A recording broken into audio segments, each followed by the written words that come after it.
So Pete, we can hear the engine of the Sea King revving up, and we should then be able to see it appear from between the trees, which we can right now. Right on cue.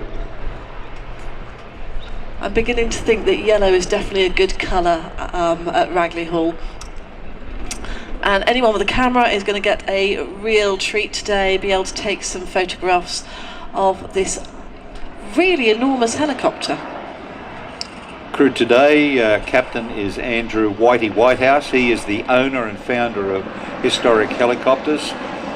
Co-pilot is Kev Madison. He's an ex-Royal Navy pilot on the Midlands Sea King Gazelle. And the rear crew people, crewmen, crew persons, Alex Reid and Guy Staker. Alex is a former Royal Navy jungly, as he calls them, with Sea King experience. And Guy is an engineer on Wildcats.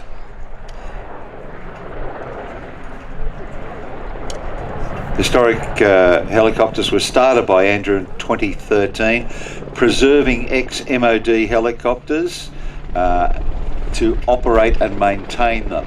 Now this Sea King is a medium lift utility, anti-submarine, search and rescue, airborne early warning and transport helicopter. So a real multi-role helicopter. Please put your hands in the air, ladies and gentlemen. You can see the side door is opened and the crew will be looking out at you and they will be able to see you, and hopefully if we all wave, they might wave back. Yeah. That is absolutely cavernous inside.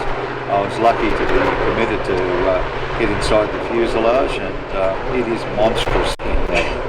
It's the UK licensed manufactured version of the Sikorsky S61, and it incorporates incredible number of modifications for use here in the UK. Lots of components, including the engine, the anti-submarine warfare systems, and the fully computerised flight control system are all UK manufactured. See this, it's also a design philosophy thing as well, because the UK mod stemmed from the British requirement that the helicopter would be more independent of operations, whereas the US Sikorskys are more under the control of the parent aircraft carrier. So the Royal Navy obviously has a different design philosophy and a different operational philosophy. Major uses of the type: the Royal Navy, of course, the RAF, the German Navy and the Indian Navy.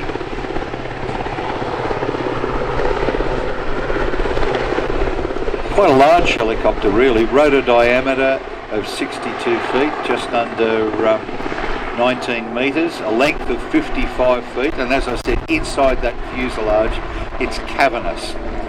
On this particular model, the rotor blades can all be stowed, and the tail can be the tail can be actually bent so that it'll fit in a small space.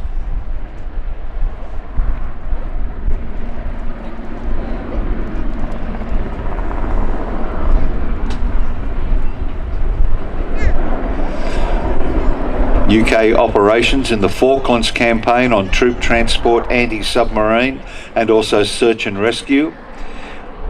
Flew in the Gulf War, Bosnia-Herzegovina conflict in the Balkans, Iraq, Sierra Leone, Persian Gulf, Cyprus, and also flown in Afghanistan.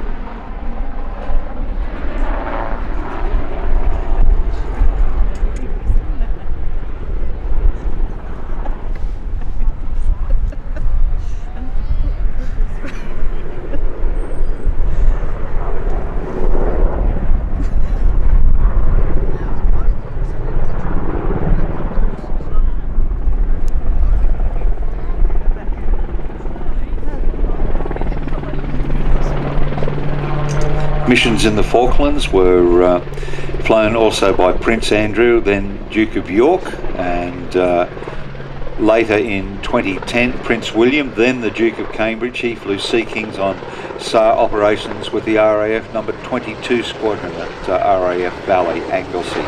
Flew them for about 3 years.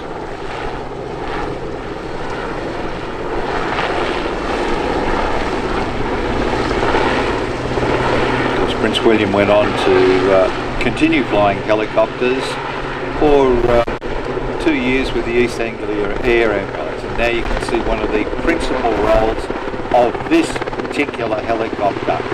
It's being used for rescue. Now, those of you who are carefully observing yonder thing dangling under the helicopter will see that it's not moving terribly much. I think that's crewman Fred. That's crewman ballast.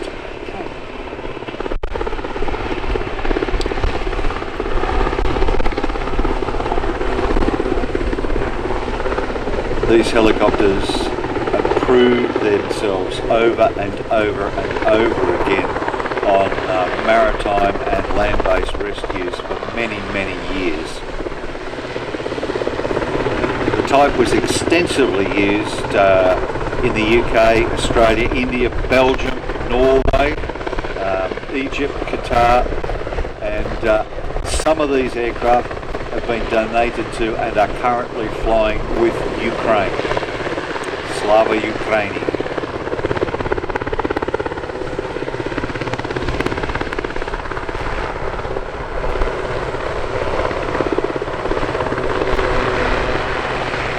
Just to mention, I was speaking with Whitehouse the other day, and we were discussing the charity that this helicopter supports. It supports PTSD in returned servicemen and women, and they've asked if we could put out that if you wish to donate to historic helicopters, they really do support the mission to look after any military personnel with PTSD. That is a wonderful cause. So if you see them, you can buy patches and badges to support that aim. It's great to see this here. We operated these with the Royal Australian Navy,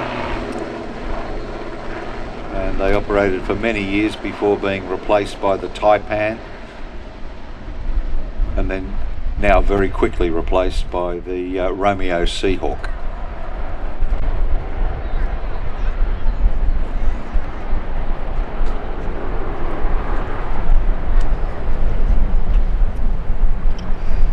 This operated primarily, this particular aircraft, with 202 Squadron for search and rescue.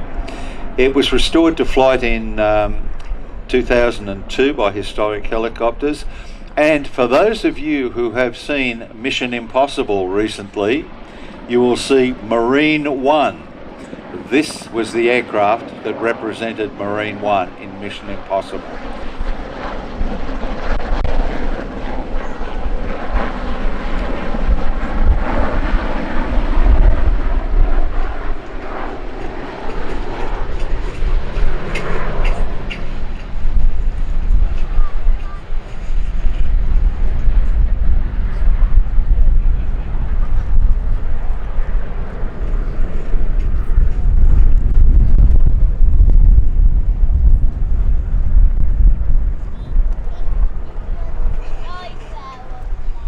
Just hovering over there to our left. It's a very large helicopter. Can you imagine trying to land this on a pitching, rolling deck in the depths of winter out in the middle of the Atlantic?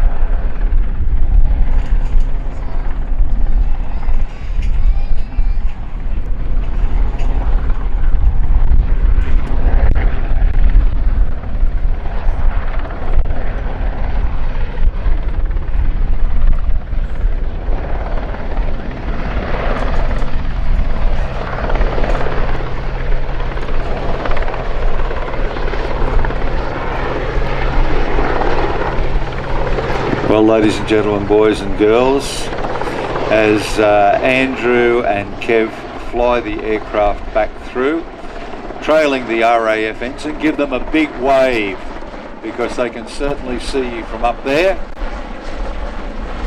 They are doing an incredible job looking after these aircraft. They currently have a fleet that consists of Westland Whirlwind, Lynx, 7 Sea Kings, 2 Wessex and a Westland Widgeon. Not all of them are airworthy. Some of them have been obtained here in country, and also some from Belgium.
Coming back in for a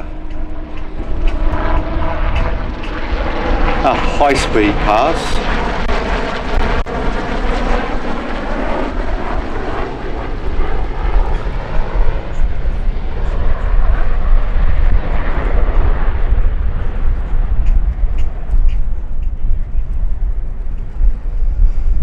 Historic Helicopters is supported by a very small but highly dedicated team of aircraft engineers, and they are employed to not only maintain but to preserve the fleet. Most of these engineers are former members of the Royal Navy and Royal Air Force, and they have an incredible knowledge base and experience. Some of them have actually worked on the aircraft that are hangared down there, because they're based at White House Farm at Cricket St Thomas in Somerset. Have a look at their website, and I'm quite sure that if you wanted to volunteer and you had some skills and experience, or if, as many of us have done, started off as a hangar rat, they would love to hear from you to help to maintain the fleet, to keep the operation going in other ways as well, and also to help support their charity, which is the support of PTSD sufferers from all arms.